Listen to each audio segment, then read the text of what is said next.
Hey guys, welcome back to my channel, or welcome if this is your first time here. I am Gillian Berry, and today's video is going to be absolutely amazing because we have Eli Martyr back for a second video from the Freemelon Society. So Eli's incredible. He is a 6-year fruitarian, you guys. He has only eaten fruit for 6 years, and he looks and feels amazing. So he was such a hit in the last video. I felt called to do another one, and thankfully he said yes. And the last video was a bit spontaneous, last minute, so I just asked sort of the questions that came to my head. This one, I have a lot more questions that I have planned out, and you guys, my viewers as well, have asked a lot of questions, which we are gonna get answered. So make sure you hit the like button, do subscribe. I create great videos every week. And let's say hello to Eli. Hey, Eli. Hello, hello, hello, hello. Hello, everyone out there. I'm really happy that that everyone received the last video with such positivity, and so I was really flattered, really happy when Gillian told me about it, and yeah, I'm more than happy to come in here and chat with you guys about whatever questions came up, and yeah, so thank you so much. I'm really happy to have this conversation. Yeah, I'm so happy to have this conversation as well. Yeah, so thanks again. No, so let's get right into it. So first I will ask, so you've only eaten fruit for 6 years, and I'll link the video down below if you guys haven't seen it as well. But why fruitarian? So why only fruit? Like, I'm a raw vegan, I eat fruits, vegetables, nuts, and seeds. Why not just raw vegan? Why fruitarian? Right, okay. So first of all, yes, I would say predominantly fruit, like predominantly 99% fruit. So I'll say on my menu are fruits, leafy greens, and nuts. All right, nuts I eat is most rare, and then leafy greens, sometimes, not often though. Okay, so why would I eat predominantly fruit and not leafy greens as often? And I think the answer to that, and I know there's probably a bunch of questions, so I don't want to spend too much time on one question, but the very simple answer to that is because humans aren't herbivores. Like, that's just not what we are. Yeah. And so with leaves, they are a bit tougher on the system. They're a bit more complex to digest. That's not to lead you to believe that they are difficult. You can digest them, and they do very, very well in your system. It's just that it's not the ideal. So if you're someone like me and you're eating fruit predominantly most of the time, and then all of a sudden you switch to a day where you're eating predominantly leaves, you would notice a huge change in the speed at which that translates through your system. You would probably notice a little bit of a slowdown. You would notice these things. You wouldn't notice that if you transitioned to that diet from a diet of like lots of cooked things and whatever. But if you're just on the high water content fruits, and then you go to just vegetables, you would notice a slowdown. Oh, I'm so sorry. Oh, it's okay. That's all right. It happens. Yeah.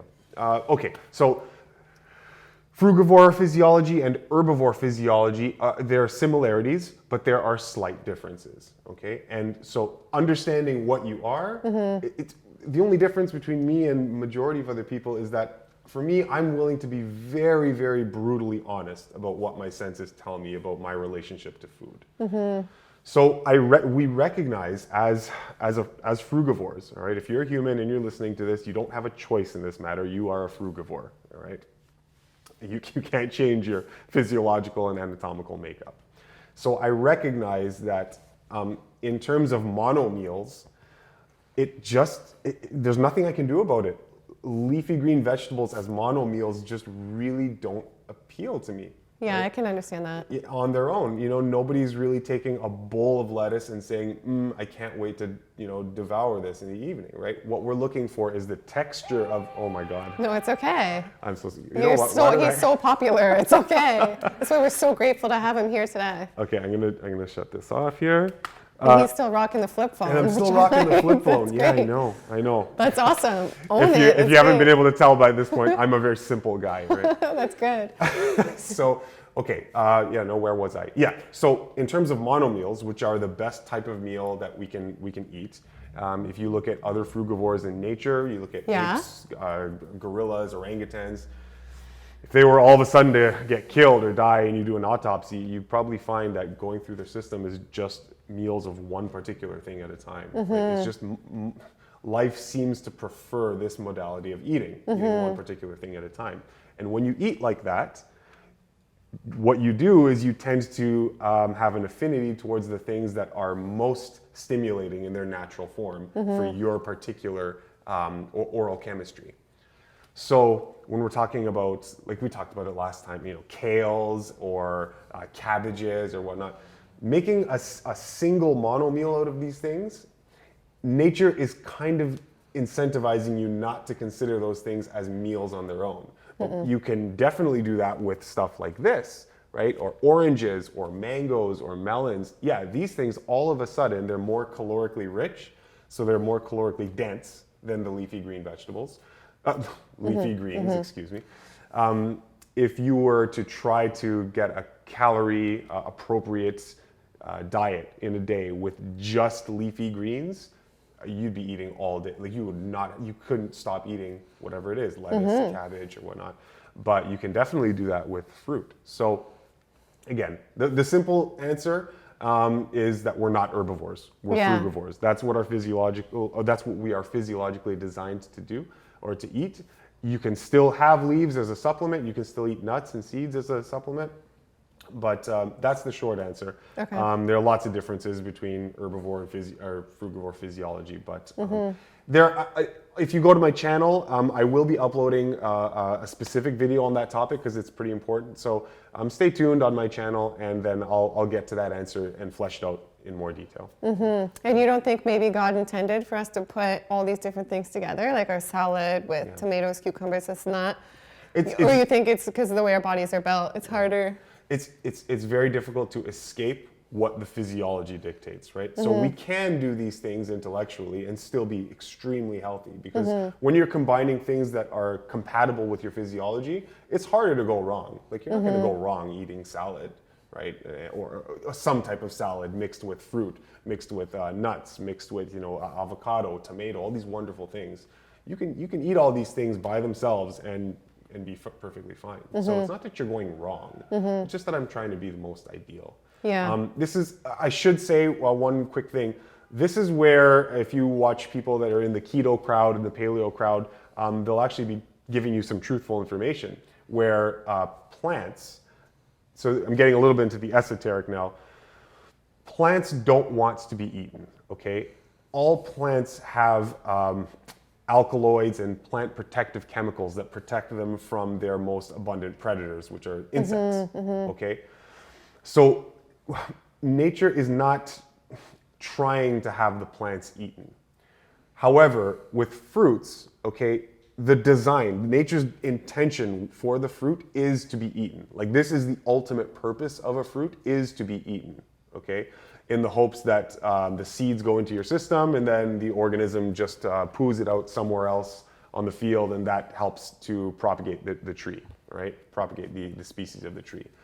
And all fruits have this natural design, right? They're designed to be food. But when you eat the plant, you actually stifle the plant's evolution. With the fruit, you contribute to the evolution of the tree. So there's that very, very deep esoteric difference between plants and fruits. And so as the most highly evolved type of species on the planet, it would incentivize us to eat the most highly evolved form of vegetation, which is a fruit. So that's the intention of the plant, is to give you something that it was hoping you pick up on and use as food, whereas not to cut off the plant from its further unfoldment in the plant. So there's that aspect too. But I don't want to, I know there's probably a bunch of questions. So that's something that you can just toss around in your heads and do what you want with. Good point. I've heard that before. So it's a really good point. And I just want to say, like, you look amazing and you seem so happy and just so clear-headed and so with it and so smart. So I love sharing your perspective. And I want to ask too, like, how has the fruitarian diet changed your life? Were you this happy before? Like, how would you say this has changed your life? So oh God, I could go on for a while on that one. I've always been a fairly happy guy. One thing I can say for sure is the calm that comes over you, the calm that comes over your whole nervous system. Stressors in my life don't have the same effect as they would have prior to doing this.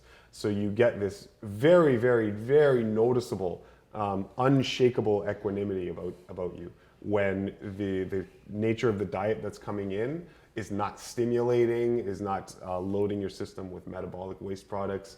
It's like your mind just kind of just relaxes a bit, and so you can. I don't want to go on too long, but that's one thing I notice. Okay, there's lots of the physical things that I notice. Oh my gosh, yeah, you're more flexible. You don't smell bad. I think some of these we mentioned in the older video. And I just have to mention, sorry to interrupt, for anybody who doesn't know, we mentioned in the last video, but Eli's a stuntman, so I think that's pretty awesome. You have so much energy. So sorry, carry on. No, that's okay. Your recovery is fantastic. God, there's so many things. Weight loss becomes effortless, right? If you're talking about weight loss, it becomes a joke when you're going on a raw vegan diet or even a fruitarian diet. Weight loss is just like, you don't have to try. It's just something that happens, even without exercise, right? So for people that are looking for weight loss, that you're not going to have a choice. That's just going to happen. Your sleep is regulated better. If you're into spiritual practice, you're going to have a far easier time meditating, getting into a good mindset when your channels of elimination are clear, when your respiratory channels are all clear and free of mucus. Oh my gosh, so many changes. Yeah. So many changes that I didn't notice when I was eating a conventional diet. Yeah. And were you do you feel like you're more kind and more happy on this diet? Like, were you always this nice? I've always been a nice guy. As far as I can tell. Maybe I might be a bit biased, obviously, and it's just me. But yes, I found that the desire to make other types of mental reform and other types of cleanliness of my lifestyle, it's like those were concomitant with the dietary changes. Mm-hmm. So all of a sudden, when you clean up your diet, you just have a natural tendency to want to clean up other things in your life as well. Mm-hmm. It's like these things go hand in hand with one another. All of a sudden, it's like, you want to clean up your room. You want to clean up this. You want to change the way you thought about that. You start noticing things that maybe stressed you out that you want to address. So, it's very difficult to make fundamental changes to one part of your being, so like your physical being, without other levels of your being making those subsequent changes as well. Mm-hmm. So and it works either way. If you go to a therapist, a shrink, and they help you with how you're thinking and dealing with stuff, you might find that your physical body gets those benefits as well. So anytime you're making these fundamental changes for your better, you notice it echoed across all levels of your being. Mm-hmm, absolutely, well said. Yeah.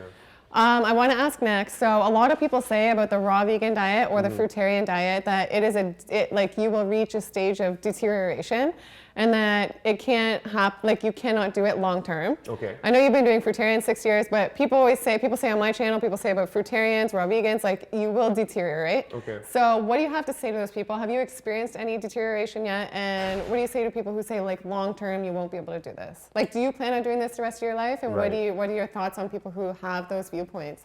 Okay, so long term. You'd be very hard pressed to convince a gorilla, an ape, or an orangutan of the detrimental effects of a long-term fruitarian diet. They've been on the planet for 400,000 years or so.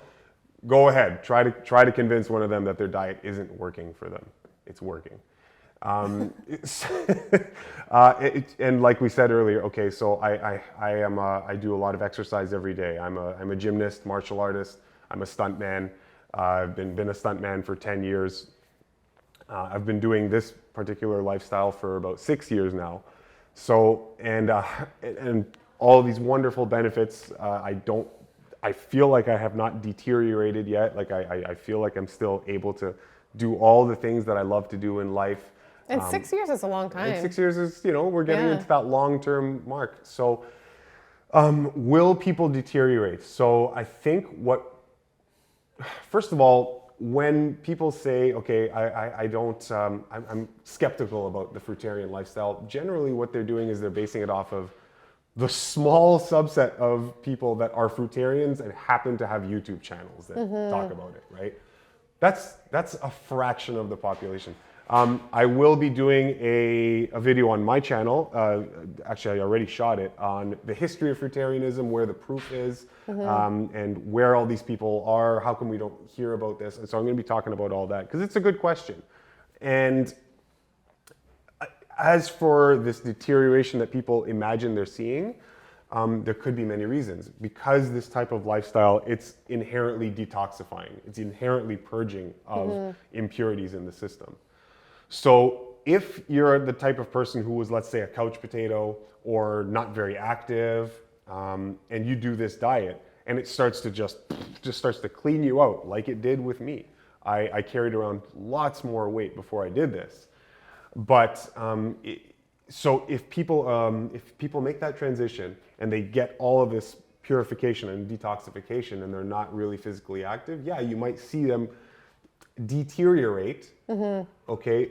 But if they're not doing the physical lifestyle, if they're not being active, right? Like I use the example of apes and gorillas. These guys are physically active, all day, right? They're always doing something. They might not be working out to get exhausted in a 45-minute stretch, but they're just active throughout the day. And that's natural for us. Like that's what I heard we're supposed to be walking like 6 hours a day or something, like 4 to 6 hours a day. And that's more natural. Many of us aren't doing that, right? Obviously, I'm not. Yeah.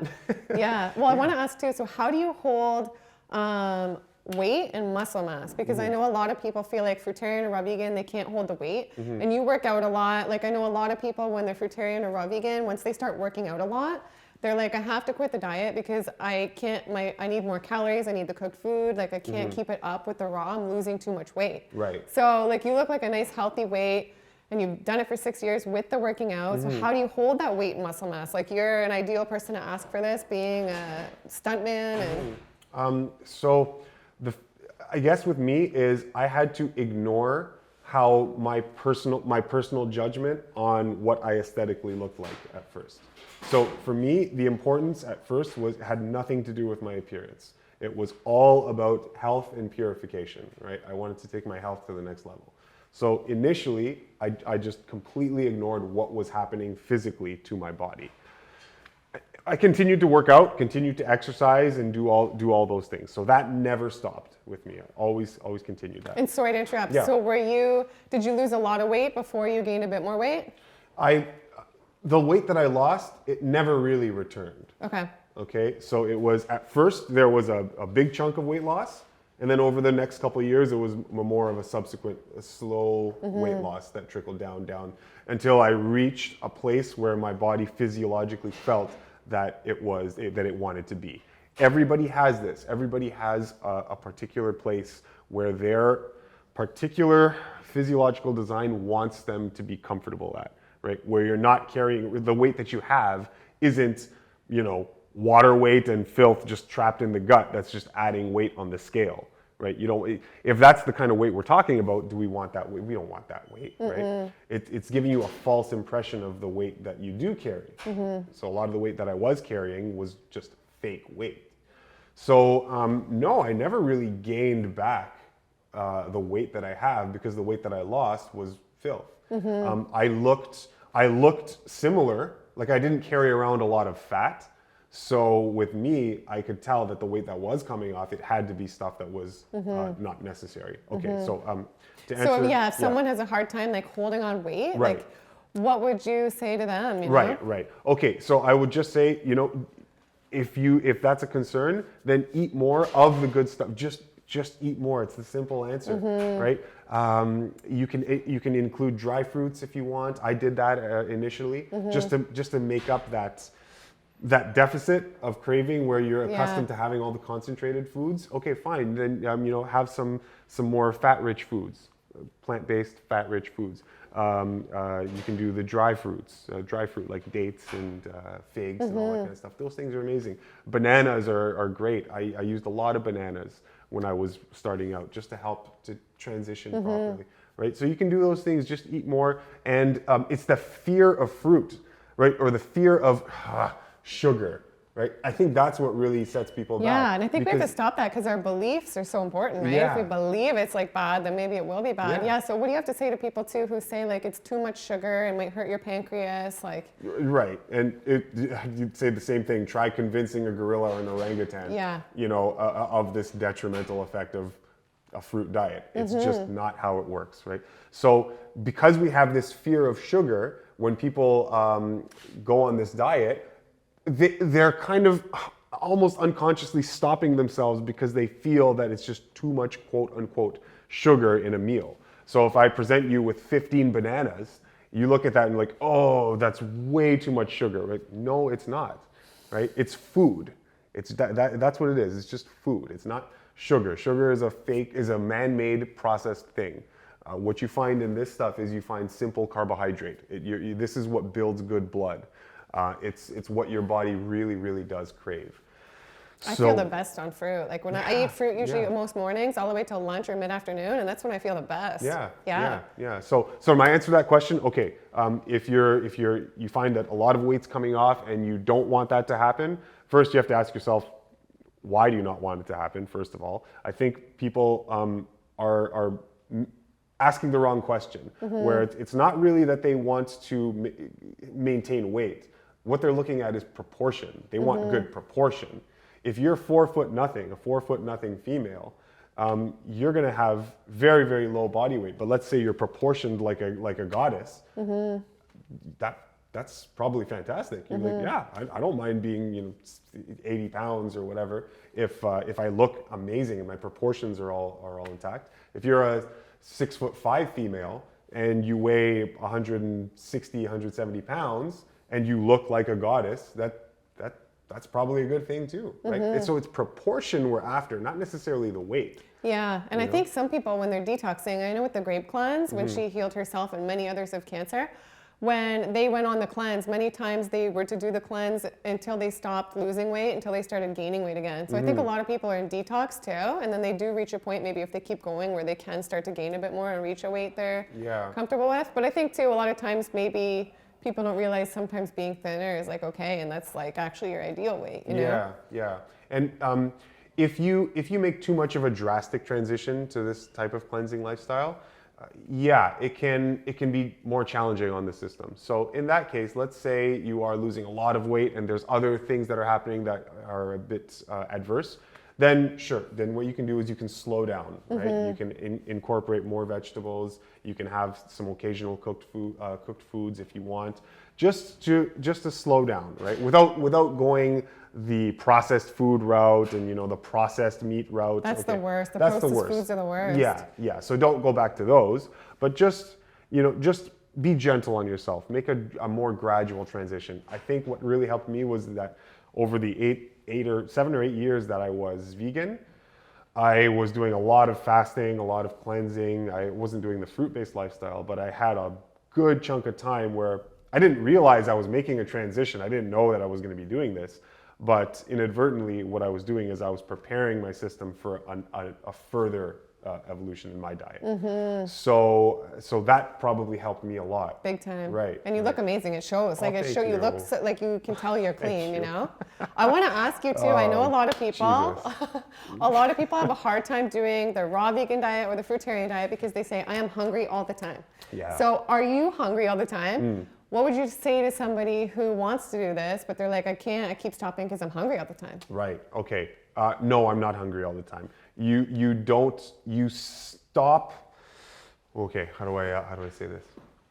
You don't experience hunger like you used to, okay? So how the average person is experiencing hunger, that kind of gnawing feeling in the stomach, that irritability, okay, none of these things I experience anymore. It doesn't mean to say that I don't get hungry. It's just that it's different. It's one of those things, it's hard to describe unless you do it. Go and try to describe to a blind man what the color red is. Very difficult, right? It's one of those things that you just have to experience for yourself. The reason that happens is because a lot of the time, the hunger that we feel, it's kind of like a toxic hunger. Joel Fuhrman talks about this a lot. The gut microbiome type of stuff? Yes, or no? yeah. It involves the gut microbiome. and the acid waste products that are associated with your last meal. So if there are, let's say your last meal is just not an ideal meal. When you go to sleep in the evening and you rest, that's when all of the absorption is happening, and that's when all the detoxing is happening. So when that detoxing is happening and you wake up in the morning after a meal that was less ideal, you might feel the discomfort associated with those metabolic byproducts and waste products getting out of your system. And so that you can, on the surface, we experience that as irritability in the gut or in the stomach, or just hunger pangs. But if the character of the diet or the last meal was very, very cleansing and doesn't have a lot of these metabolic waste products, then you don't really experience that as much. It's just kind of this, it's this calm emptiness, right? So me being without a meal, it's not that there's irritability, it's not that there's pain, it would be the equivalent of my digestive system meditating, if that makes sense. It It's does. just it's this emptiness that feels relaxing and calming, right?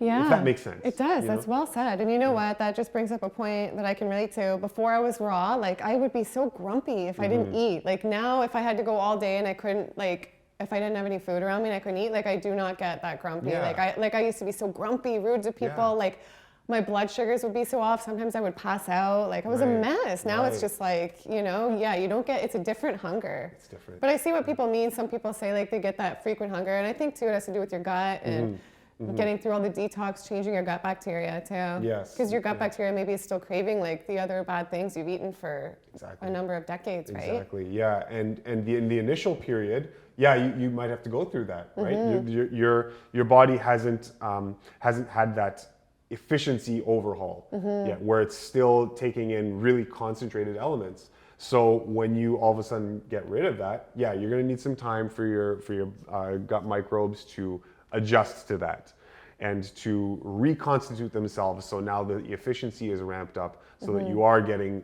the nutrition from the more calorie sparse foods. And so, yeah, so you will have to go through a little bit of a period where there's that adjustment.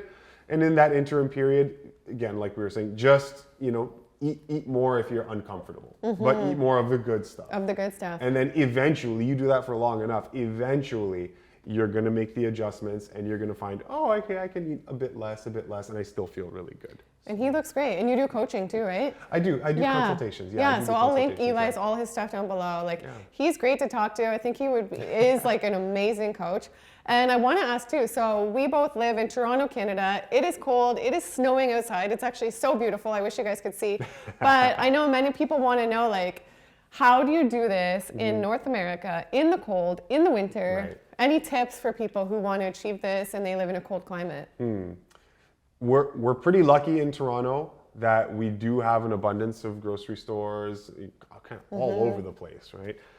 Luckily, the grocery stores that do operate during the summer don't all of a sudden spontaneously combust when the winter time comes around.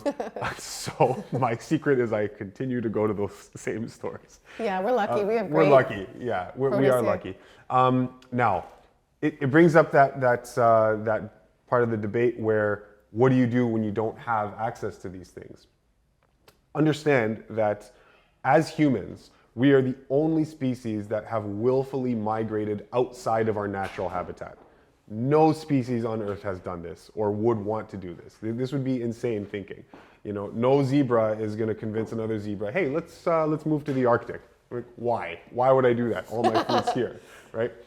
We're the only species that's done that. Okay, so that being said, because right now, I mean, we're living in Canada. We're living in Toronto. It's freezing outside. There's no food. Do what you can. You're never going to escape your physiology, right? So just knowing what you are, if you can't get that, then just do the best you can. And if you that's all were can do. to eat, if you didn't have the best access to these, and you were personally gonna decide to eat some cooked food, I know you wouldn't, but what cooked foods do you think are healthy for people who don't have the access to the amazing fruits and vegetables? Right. So it entirely depends on how dire the circumstances are. Yeah. Right. So if I'm living in a nuclear silo and there's just nothing around, and all I have are canned black beans.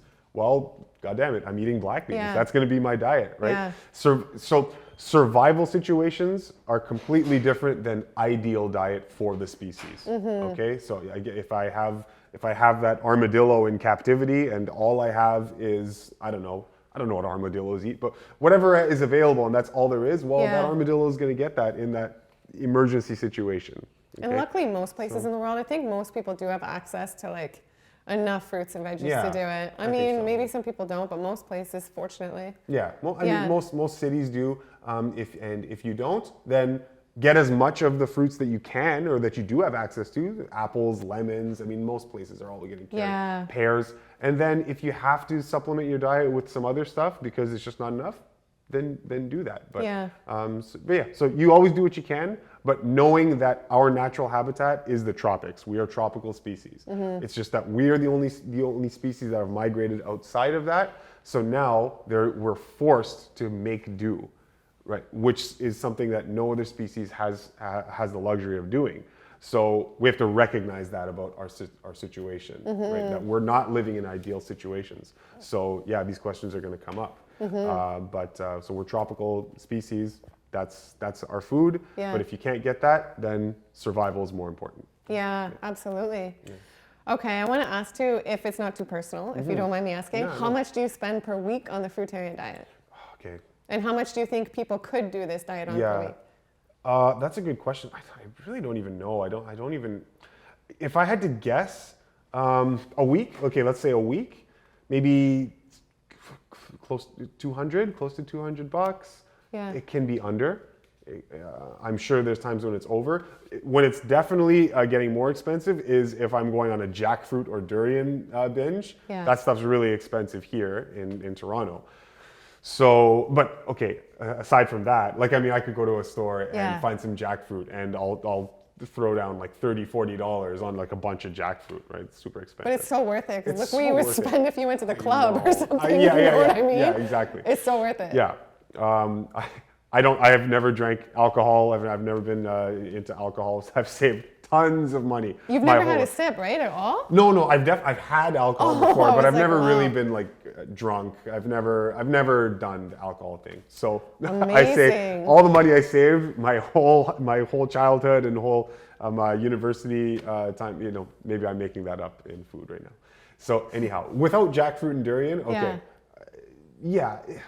maybe like 200 or under per week. Okay. And it can be more or less if I'm doing a bit more fasting that week, then yeah, obviously a bit less. So it just depends, but around there. Yeah. Around there. Yeah. Is that a fairly average? Yeah, that's fair. Totally. bill? Yeah, Yeah. it's definitely it. Yeah. And you can do it for less. And I you did a can do it video for where I less, did $50 a week, how to eat for $50 a week raw vegan. And Okay. I'll link that down below, but you Okay. can do it for less. But 200 I think is average, and that's good for an abundance of, Right. you know? Right. Yeah. Yeah. I mean, I'm just buying more fruit than the average person would. So I'm just kind of making up what I'm not spending on with what I do spend it on. I think that's about it. I mean, I think probably for both of us, for me, like spending on food, that's like the top priority. That's where I take care of myself the most. So that's where I invest my money. That's where it goes, and it like pays off. Yeah. It's like you feel so good, you're more productive, you That's it. accomplish more. It's like the best. Absolutely. Yeah. Yeah. Two things I spend money on: food and books. Really, Yeah. that's what I spend my money on. That's amazing. Yeah. So about $200, or less or more, give or take. Okay. Yeah. I want to ask too, socially, a lot of people struggle if they eat a different diet like this. And a lot of times I think they struggle to like own it and feel comfortable, especially in big crowds of people at work or at weddings or things like that. So how do you manage this diet in social settings like that? How do I manage in social settings? Let's see. It's very easy. For me, very simple. I eat what I know is right, and I don't give a crap what other people are doing. Yeah. If I had to put it in a nutshell, right? If I know I've taken a lot of time to do self-reflection and investigation into what is right. Okay?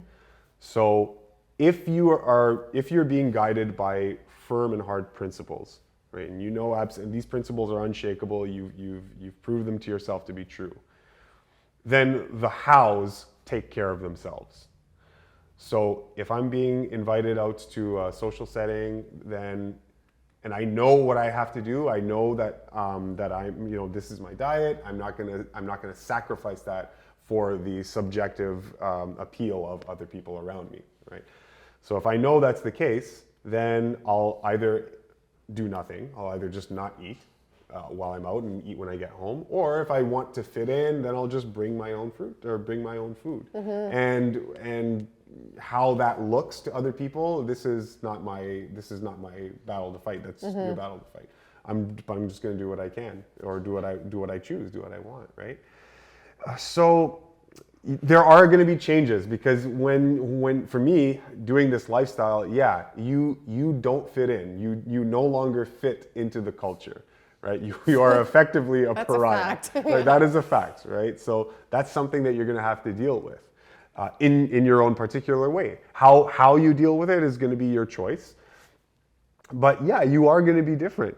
So, I feel like it's a good thing too. Like you end up inspiring so many people, and if you just own it when you're out socially, and it's like most times people are like, "Wow, like she looks really healthy. What she's doing is working. What are you doing?" And then she's like, "I'm gonna," and then they send you a picture. Look, I'm juicing. Like, it's a great thing, you know. It's a great thing, yeah. And you know what? You said it well. Just own it. Like really, really own it. Like take control of that mindset, of that that disciplined mindset that you have, and just bring that with you into the world. Yeah, and it's because it's your life, your body. At the end of the day, like they don't go home with you. They're not looking after you or your bills or how you feel or your health, right? Yeah, so like exactly. you gotta take care of yourself. Yeah. It's and again, like the benefits you can feel them. They're tangible. In the way you feel, the way you act, and all these things. So when you're noticing these, you're not just gonna compromise this because the guys are having pizza and wings tonight, right? It's like I'm not gonna make that sacrifice just to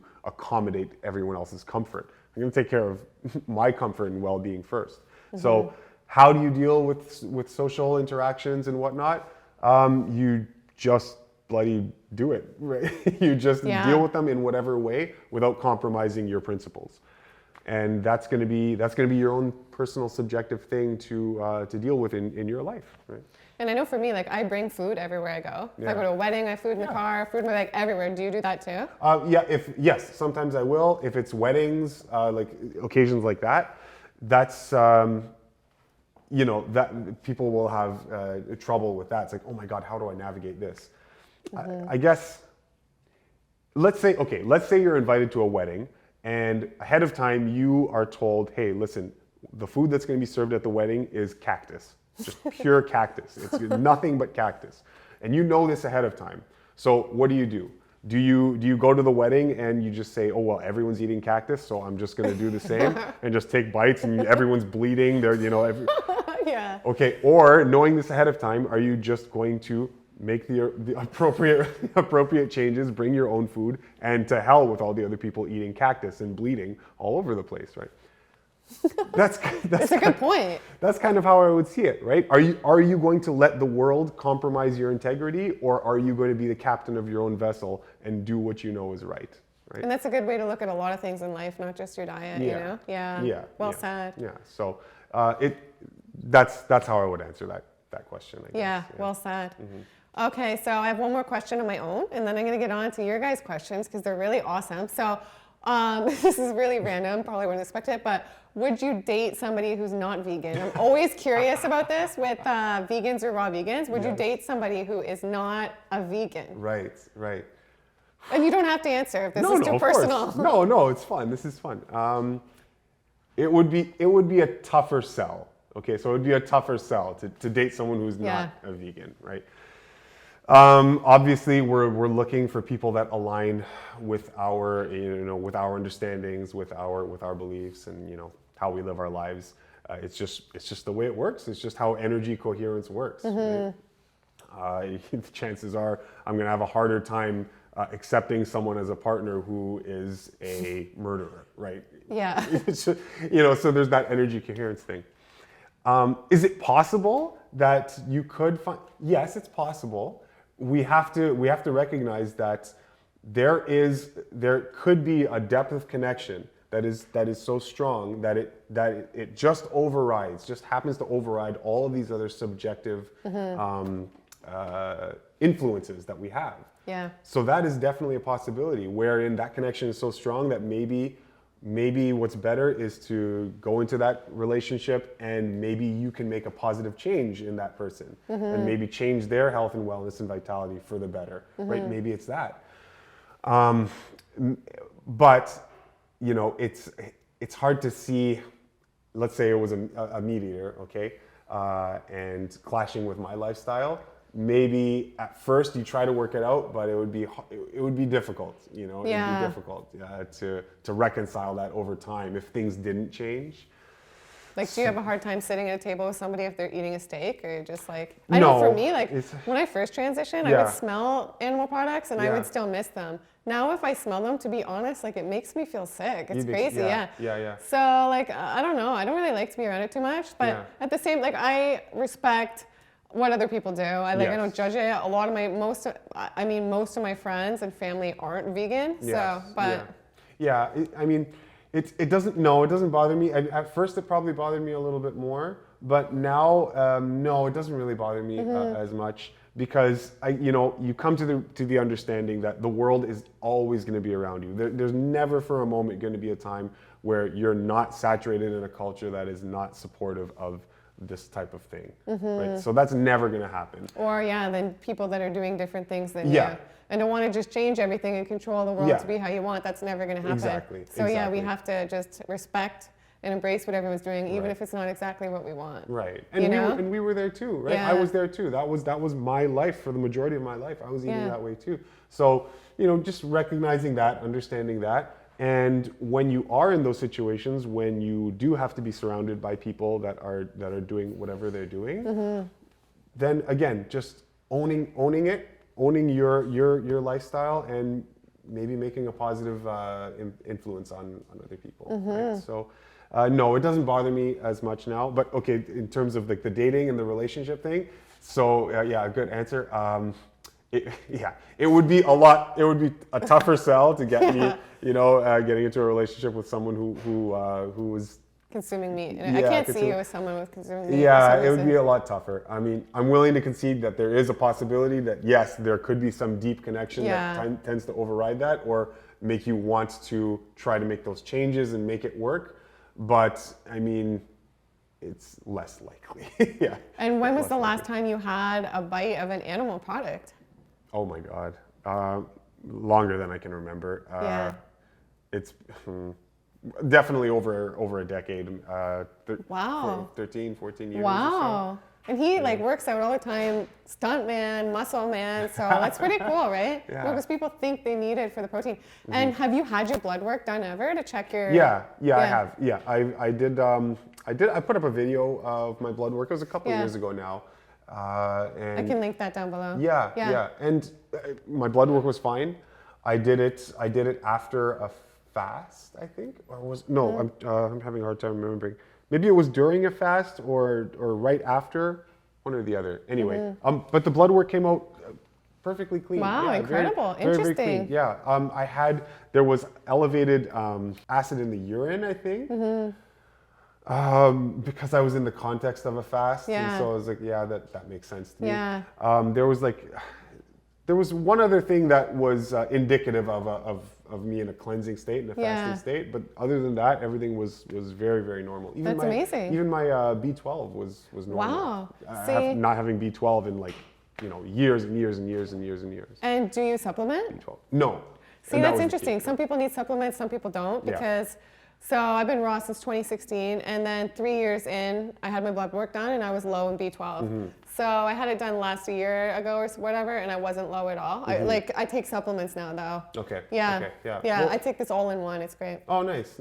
Yeah, and I think that's it's one of those things that we were talking about before, just the efficiency. Yeah. Right? So as you take in less calorically dense things and that are cleaner and more hydrating, you go through periods of fasting, right? Just playing with different cleanses and detoxes. Okay, you're training your body to become very brutally efficient. Yeah. And then it starts to be able to use and synthesize the B12 that is already in your gut, that's in your mouth, and you end up having no deficiencies in, Yeah, in that sense. absolutely. Right? So these are changes that happen over time. Yeah. As far as I can tell. Yeah. Okay, well, I'm excited because now we're going to get into a few of the viewers' questions, which are really awesome. So, one sec. My amazing viewers who are so positive and awesome, I love you guys. They had some great questions. So, Swan Star says, Eli does look great. Any insights as to why a lot of raw vegans, especially fruitarians, look really old and bad? Is it because they're still in the cleansing phase, or maybe they overconsume calories, which ages them? That's what they're asking. That's a good question. It's hard to tell without examining exactly what they've done in their lives. A lot of time, these people have come, especially like we're talking about the hygienists, from the early 1900s and whatnot, and you see, they died at relatively normal ages. A lot of the times they've, like us, have just had a really, really, really rough diet throughout their whole lives, and then they only came to a fruitarian or natural hygiene type of lifestyle after having calamitous health disasters, right? Just dealing with all sorts of stuff. So maybe a lot of the damage that they've incurred, it just, it catches up and they can prolong their lives, but it doesn't, it's not magic. There's that. There's lots of different reasons. I couldn't tell you for sure because I just don't know exactly how these people live. But in terms of overeating, she said, could it be from overeating? Could it be from overeating or detoxing maybe? Could it be from overeating or detoxing? Because they're wondering, because like some fruitarians don't look as good, and maybe look older, and you look really good. And I mean, you guys, even in the last video, you can't even really tell in person how good Eli looks. And he looks so vibrant and healthy. So I feel like what you're doing is working. So maybe people who are interested in being fruitarian, they can hit you up to be their coach because what you're doing is working. Yeah. So. Yeah. Okay. Overeating or overconsumption, could it be that? The typical disease statistics that are inherent in our culture is a product of overeating. So we're all overeating. Everybody's overeating right now. So is it these particular people that are overeating the healthier variety of foods that is making them look in whatever this subjective way is? Probably not. It's hard to say. And who knows exactly what someone's doing, what they're really eating. Even if they label themselves that diet, you don't know if they're cheating or what they're doing. It's hard to say. I mean, you don't really know. Right. So that's I don't have a good question or good answer for that. What I can tell you for sure is that you're not going to be doing yourself a disservice by eating what you're physiologically aligned to eat, right? You're always going to be improving your health. So if I talk about sometimes, Joanna Brandt has this wonderful book, The Grape Cure. Yeah, and when that diet takes you from the brink of death, from the brink of horrible infirmity to a vibrant, healthy lifestyle, you can't imagine that particular diet, if you were to continue it, with some variety and whatnot, not just grapes all the time, but just it's not going to debilitate you. It's not going to just destroy your health. It's not logical to consider that that's what would happen. So why these people look in whatever way they do, I don't know. What I can tell you that is if you align with actual principles that sustain and maintain health, you're always going to be doing the best or the better thing for you. And you pair that with occasional fasting, cleansing, and exercise, movement, just having fun with life, not being worried or stressing about food 24/7. If you have that stress always, if everything you do in your life is I'm doing this because it's anti-cancer this, I'm doing this because it's anti-cancer that, and that is also unsustainable. It's not going to, that's not going to work for you. You need to have a relaxed, calm approach, a happy approach to eating. If it's always met with this stress, that could be eating away at you. So a love-based approach, not a fear-based approach. A love-based approach, yes, absolutely. Which we don't always do, but it's the most ideal. No, we're all human, but you do the best you can. Yeah. And a lot of people I know that they're always in their heads thinking every meal, it's always because they're measuring this and this many grams of this and this many grams of that. Calories, and if I eat the calories, this, too much of this, too much of that. you approach diet like that, and you're gonna cripple yourself. Yeah, right? I don't even count calories. People always ask me how many No. calories is this in a day. I don't know. I eat till I'm full. I stop. I wait till I'm hungry. I eat. You know, sometimes I overeat too. I'm not perfect, but I do the best I can. Whatever that means. You know, I'm sure lots of animals do this. You know, they might, whatever overeating is, maybe there's just one day where they eat more than another day where they eat less. You know, but they don't have this stress associated with eating, right? It's just, they just eat what is natural to them, and some days maybe it's more, sometimes it's less, but there's no stress. And it's just a calm way to have your food. So. Okay, so Mountain Stream says, raw vegans seem to dance around the protein issue and never talk about exactly how many grams they're eating. Oh, I guess this is what we were just talking about. Right. And for how long they've been eating that many grams of protein. I'm a runner, at least when I'm not injured, and I couldn't do it on a diet. Under 60 grams at minimum. You can't get that eating just fruit. And the body needs protein to repair the damaged tissue. I don't believe this guy. Sorry, Eli. This was the only comment where it was maybe a little bit, that's the meanest comment, I guess, and it's not even that bad. But he's just being honest. That's his perspective. So he's just basically saying you need the protein. Right. But I mean, you've gone 6 years without that type of protein. I mean, I eat a lot of plant-based protein. That's what works for me. But Eli, I mean, what do you have to say to this guy? Anything? There's lots you could say. 60 grams. Okay, so he's saying 60 grams. Under 60 grams at minimum. I don't know. Yeah. You can't get that just eating fruit, and the body needs protein to repair damaged tissue. So basically he's saying you need more proteins. I think you're not getting enough from the fruit, he doesn't think. Right, so so you're not getting enough from the fruit, according to who? And how many grams, basically, I think he's trying to say, do you think you're getting on the fruit? Because it's not enough per week, I guess. Okay, so when people dance around the subject, right? So whatever that means, it just might be that when you ask someone who understands how health and wellness and vitality actually work, and you ask them, how do you manage to do what you're doing without getting this 50, 60 grams of protein a day? If they're dancing around the subject, it might be because they recognize that you're asking the wrong question. It's not, the question is not how do you still do what you do while being undernourished protein wise. It's the wrong question. 60 grams of protein is a crap ton of protein, and we're being told that we need that much for not because of health reasons, not because of wellness reasons. It's because of purely marketing and economic reasons, right? It's almost a way to justify the meat and dairy industry, right? They had to, a long time ago, they had to find things, they had to find nutritional reasons to justify their existence. And so what they did was they just convinced you that you need concentrated protein from our products, and you need it every single day in order to, again, rationalize and justify their continued perpetual existence. And it just kind of stuck. And so we've been on this protein, this protein fixation for so long. It's a better question is, how do you avoid getting too much?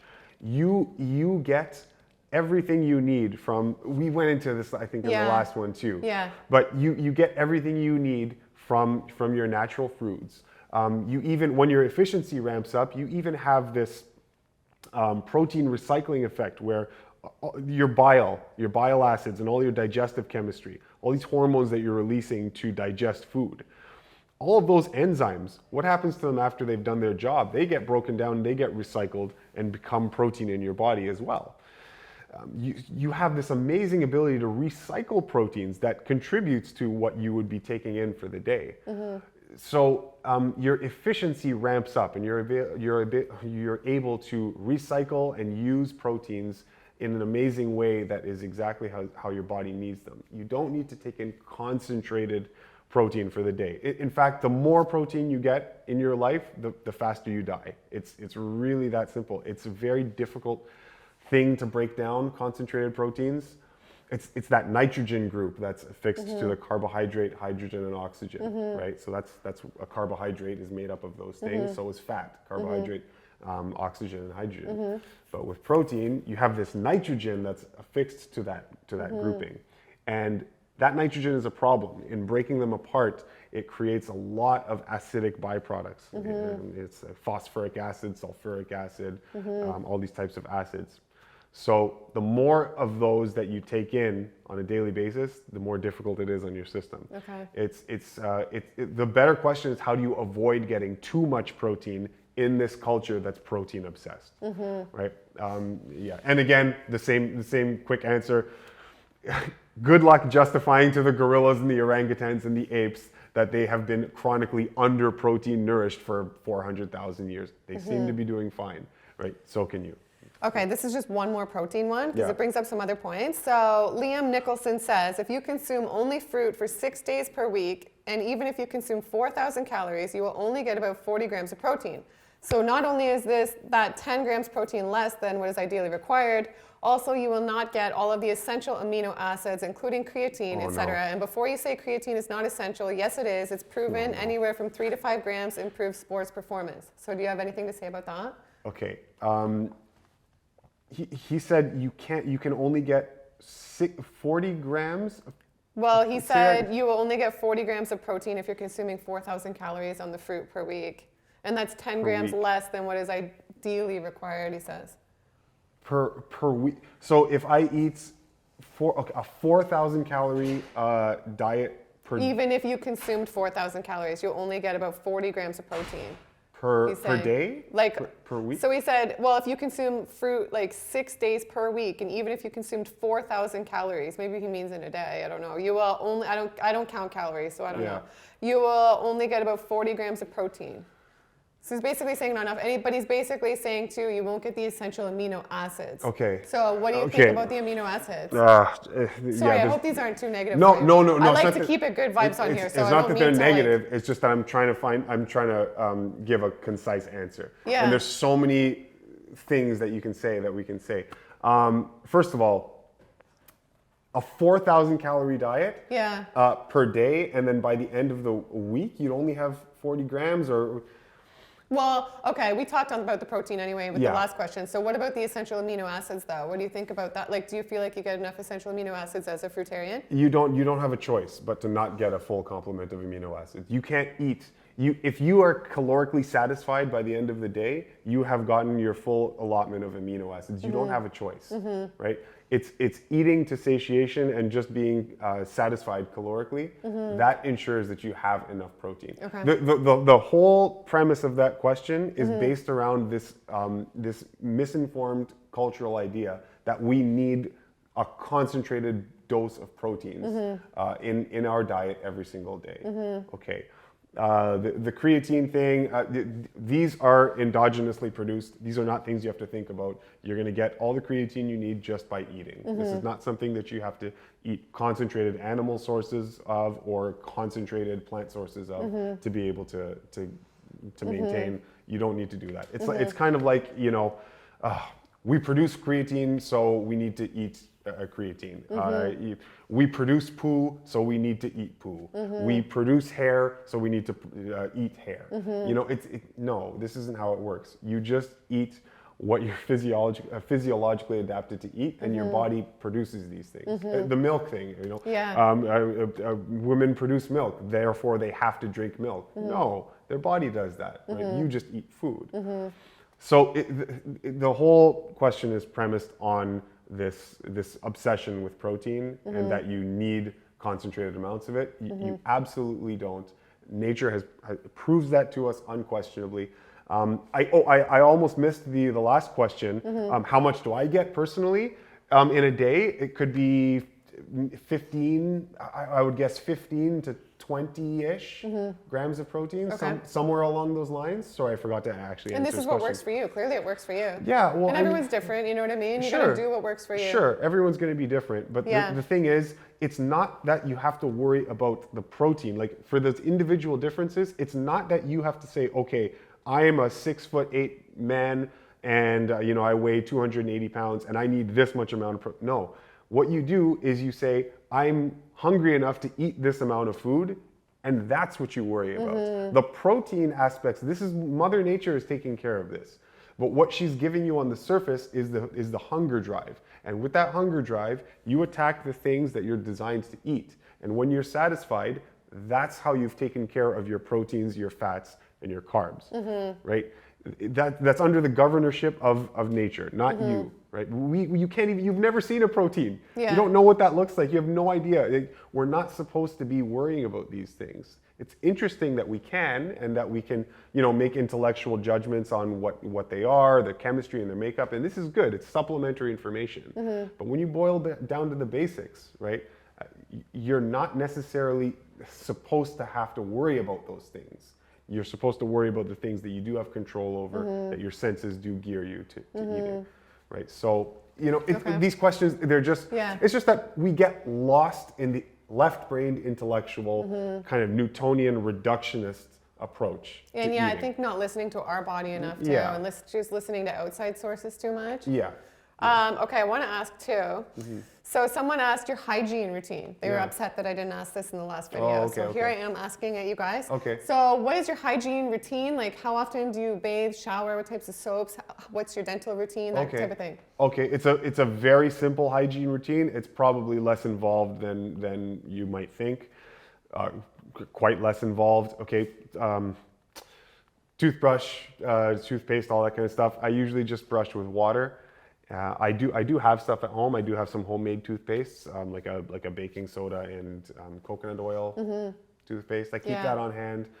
Coconut oil is good. I do oil pulling. It's so good. Yeah. So I do have those on hand, but do I use them as often? No. Usually it's just water and a toothbrush. Once a day. I'll brush my teeth once a day in the morning, and that's about it. There are days when I don't brush at all, and I can just skip and just forget, and it's not forget. It doesn't matter. You can go a couple of days without brushing your teeth. But yeah, about once a day. Yeah, cool. Soap, I don't use soaps. If I'm showering, I just the water and a brush to kind of scrub. And he smells good, just so everyone knows. Yeah, I'm here in person with him, so that's cool. That's interesting, though. To know. Yeah. So it's much less involved. This might sound gross. I don't shower every day. If I need to, like let's say I come. No, from it's not set. gross. I've heard it's better for your microbiome because we have trillions of bacteria and in us, and they say it's better actually for your health not to shower every day. I've studied that a lot, but it's definitely not something you need to do every day, especially if you're not wallowing in filth. Like if you're doing that, okay, fine, take a shower. But like on a day I come home from set and I've got like fake blood and fake dirt and stuff in my finger, okay, for sure, you shower. Yeah. But if you've not really done much today or in the day, you've just maybe even done a little bit of exercise, it's really not a horrible thing to not shower. It's just the fear of germs really cripples our thinking in terms of like hygiene. So my approach is very simple. Sometimes I do a dry brush. That would be the most involved thing I would say. But in terms of how I brush my teeth and shower and whatnot, there's really not much involved there. It's just it's more of an internal approach to hygiene. Yeah. Okay, and this question, I don't know if this is rude. If you think it's rude, I will cut it out because I want you to feel comfortable on my channel. So someone said, I forget, I didn't write their name. So they said not having a full head of hair means the diet's not working. Right. So do you shave your head or have you lost your hair? Yeah. To me, I've studied when people go bald a lot, and I have read and heard, I don't know if it's a fact, but that it has to do with us not getting enough sun. And we live in North America, so I've heard in tropical countries there's way less balding. I don't know if this is true. What are your thoughts on this? That's and again, interesting. if you don't like this, we'll cut it out. No. That could very well be. And it's tough because there's a very, very, very big genetic component to that, right? We have the whole spectrum. We have the sickest, fattest, out of shape, individuals with full heads of hair. Right, we've all seen them before. And then we have the other end of the spectrum. We have people that are fit and healthy and well, and they've lost their hair. So we've got everything in between. I know a bunch of people like that actually, who don't take care of themselves at all. Really bad skin. Very obvious signs that their body's not doing well, and you've got like big thick mops on their heads. Right? So there's a big genetic component to this. I think it's the sun too. I really do. Yeah, because it's true in the tropical countries, there's way less balding. I think it's just, like the sun does a lot for our bodies too. We need the sun, but like you do the best you can. We're living in North America. That's where our life is. Whatever, right? Of course. Yeah. We've most everybody has gone through that childhood period of taking shots. There's all this. There's so many influences that go into that And I think it's easy to say this, as soon as maybe there's something you can look for with someone, it's like, that's the vegan diet. And that's not working. That's the thing, right? You know? Yeah, and for me, I had a really bad diet for most of my life. So I started losing my hair fairly early, and noticed that I think even earlier than most people do. So and some people, they respond to a diet really well in terms of their hair. Like some people will have hair regrowth with diet or even a fast, right? My hair is way thicker even being vegan. It grows so much faster and it's so much thicker. Yeah. And it's a huge difference. Yeah, some people do. Some people will go on a water fast and they'll notice that their hair grows back thicker. Yeah. Right? So some people have that, and then some people don't, right? Some people, there isn't that response. And so there's a big genetic component to that. Now, to say the diet isn't working because of that, okay, we have to, I think we really have to consider all of the other incredible changes that happen. And then, so what am I to do with these experiences? Do I say, oh, this can't be the case because the diet's not working because my hair hasn't grown back? I don't think we can say that, right? So I think people will just say whatever. Yeah. It's just one of those comments. I think so people too. Just kind of throw it out there. Yeah. Okay, so Sonically Yours, this is a great viewer of mine, asked, is it bad to eat fruits after a cooked meal? I'll let you answer this one. Yes. Yeah. Because the cooked food takes longer to digest, right? So the fruits digest so quickly and then they're fermenting on the cooked food. Yes, good answer. So they also said, what is your take on superfoods like cacao, spirulina, burdock root, nori, or seaweed, and sea moss? Superfoods. There aren't really superfoods. If you eat well and your body is clean, that's what's going to give you super health. It's not the presence of a superfood that makes you well. So if you eat all those things and the rest of the things that you eat during the day are just absolute garbage, what do you think the result's going to be? It's going to be average health. Okay. What gives you super vitality and super wellness is having a very clean diet and a very clean lifestyle with plenty of rest, the absence of stress, good sleep, and good clean fruits, vegetables, nuts and seeds. That's where all of the wonderful benefits are accrued from life. You can include superfoods, there's seaweed, what was it, sea moss? Yeah, spirulina. Spirulina. Most of the time spirulina you're getting in a powder. I love it. When things are powdered, they're fractionated and they're dehydrated. They're a lot more difficult to deal with. If you're going to get spirulina, I would prefer to have it in its raw form. So if you can find it, great. The other ones you can get it as a whole food. So you can include those if you like. Okay. So maybe just two more Sonically Yours questions and then we'll end it off. So Sonically Yours wants to know more about detox symptoms and if there's a way to tell them from actually being sick, and also what your views are on supplementation. With supplementation, depends on the supplement, obviously. Most of the time, for the most part, supplements are going to be unnecessary. I know I'm making a very bold blanket statement there, but it's just that thing as soon as it's in a bottle, as soon as it's in a capsule, as soon as it's in whatever supplement form, what has happened is they've had to take individual chemistry from a fruit or a vegetable or whatever the source is. And as soon as you do that, it's now no longer operating with all of the constituents that it was designed to work with.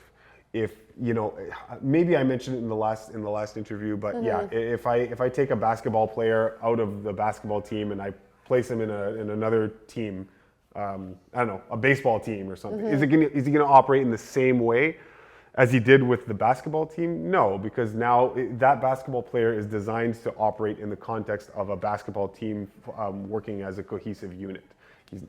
You take one player out and put him in a different context, not going to operate in the same way. It's the same thing with supplements. You take out vitamin C or ascorbic acid or whatever element or nutrient from a fruit, and you put it in this chemical, corporate, just nonsense contraption thingy, whatever. It's not going to operate in the same way. and your body is going to have a harder time responding to what that particular thing is without the fiber, the water, the enzymes, the cofactors, all that stuff. So you're much better off getting your nutrition and your supplements just from food. If you want to supplement with something, find the whole source of food that thing comes from and just eat that or drink that, whatever it is. Yes, there are going to be times when supplementation in an emergency can help. I'm willing to concede that obviously that's the case. Many people have been helped by that. But should that be a sustainable thing as a lifestyle? For me personally, I haven't seen that as a necessity. It's always going to go back to the whole foods and just treating yourself well, eliminating the stress and all that kind of stuff. And maybe check your blood work too. Like if you intend to be a long-term vegan, check your blood work, see how you feel, see what what works for you. For me, it works. Like I love to supplement, but I mean everyone's different. A lot of people don't supplement, and they're like, you don't need to, but you got to do what works for you. Yeah. Okay, so what about the last question, and then we'll end it off. How do you distinguish between detox symptoms and truly being sick? Like some people don't know when is it time to give up trying to be a raw vegan or fruitarian, and is this just like not working, or is this detox? You know? Right. That's a really good question, because that always depends on the prior lifestyle, and I've found with lots of people that the worse the lifestyle was prior to, the longer this transition period is going to take, right? And where do you draw that line? It's almost an impossible question to answer because I don't know where people are coming from. So that question is going to be very specific to the individual. Where would you draw that line? It depends. Let's say, I know I want to be quick here, but if you are making a transition into a healthier modality of eating, but you're still kind of on the fence, so you're still including some of the things from your old lifestyle and incorporating a lot of fruits and vegetables, and you're kind of on that fence, you might even be prolonging or protracting your transition because the new diet is so cleansing, but you're still incorporating other things, and so it's still kind of like breaking you down and kind of building you up, and you're playing a back and forth game. That's something that could be happening.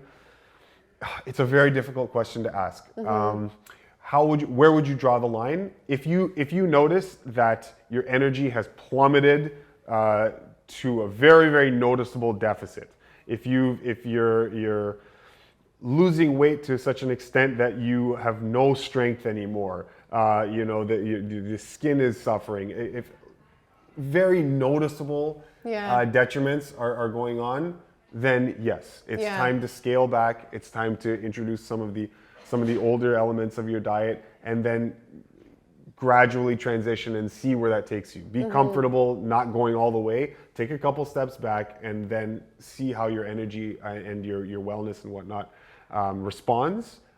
Stay there for a while, and then make very, very, very tiny increments and improvements, and then see how that goes. But when that's the case, we can't be in a rush, right? It's not a race. So if you're finding that you're being broken down too quickly or uncomfortably, or too uncomfortably, I should say, then yeah, by all means, take a step back. And then take it a bit more slowly. But good answer. Yeah, it's one of those things that you have to kind of go one-on-one and figure out exactly what you're in particular doing, because to make a general prescription, you might run into more problems than you solve. And that's where coaching can come in. Yeah. Okay, well, this has been amazing. Thank you so much for being with us today. Thank you. And if you guys have more questions, definitely comment them down below. I can get the answers from Eli, or maybe he'll get active in the comment section, and perhaps there will be a future video as well.